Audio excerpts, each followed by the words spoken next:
Eusko Unibertsitatean sexu jasarpeneko edo sexuan oinarritutako jasarpeneko kasuak prebenitzeko protokoloak daude, eta horiek ezartzeko egiturak sortu dira eta arduradunei prestakuntza eman zaie.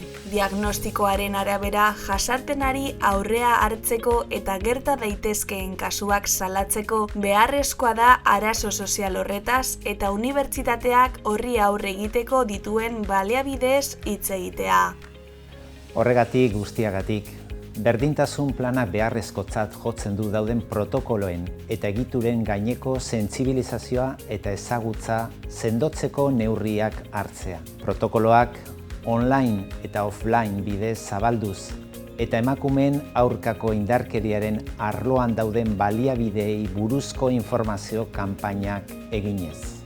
Gure unibertsitateko emakumeen eta gizonen egoerari buruzko diagnostiko instituzionalari buruzko xehetasun gehiago jakin nahi baduzu, baita berdintasun plan berriaren neurriei eta ekintzei buruzkoak ere gure webgunera sar zaitezke rsu.deusto.es.